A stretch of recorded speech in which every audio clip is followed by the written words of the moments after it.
Hi everyone, today I want to answer the question of case study 26 and give my opinion about that. But before that, I will read the case study first. Case study 26 states obligation to provide emergency medical care. Mr. H.S. fell off a train at about 7:45 p.m. on July 8. As a result, he suffered serious head injuries and brain hemorrhage. He was taken to the local primary health center.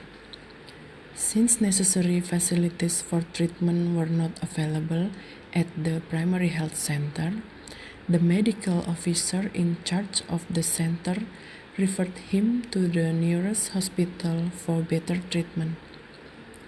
H.S. was taken to the hospital at about 11:45 p.m. on July 8. The emergency medical officer in said hospital, after examining him and taking 2 X-rays of his skull, recommended immediate admission for further treatment. Nevertheless, H.S. could not be admitted to the hospital as no vacant bed was available in the surgical emergency ward and the regular surgery ward was also full. He was thereafter taken to another hospital at about 12:20 a.m. on July 9, but he was not admitted there on the grounds that no vacant bed was available. He was then taken to another hospital at about 1 a.m. on July 9. He was not admitted to that hospital on the grounds that the hospital has no ENT emergency or neuroemergency department. At about 2 a.m. on July 9, he was taken to another hospital, but was not admitted there because no bed was available. At about 8 a.m. on July 9, he was taken to an institute of neurology. Upon examining the CT scan performed at a private hospital after payment, the doctors discovered a hemorrhage in the frontal region of the head and determined this was an emergency case that could not be handled at said institute. At about 10 a.m. on July 9, the patient was taken to yet another hospital, but was also not admitted there on the grounds that the hospital has no neurosurgical facilities.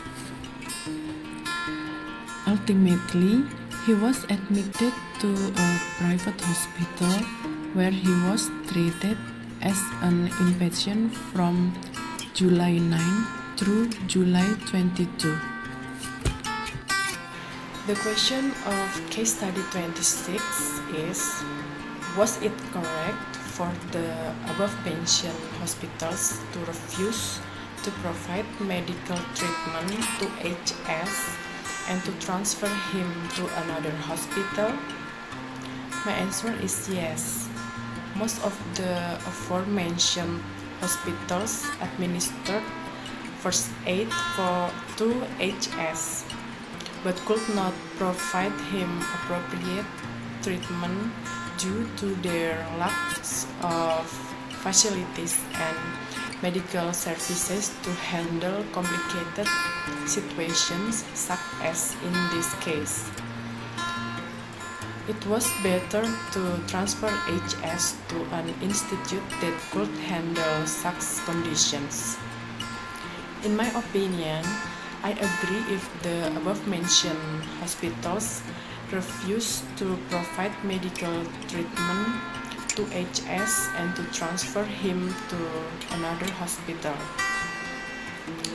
because they could not provide HS appropriate treatment due to their lack of facilities and medical services to handle HS.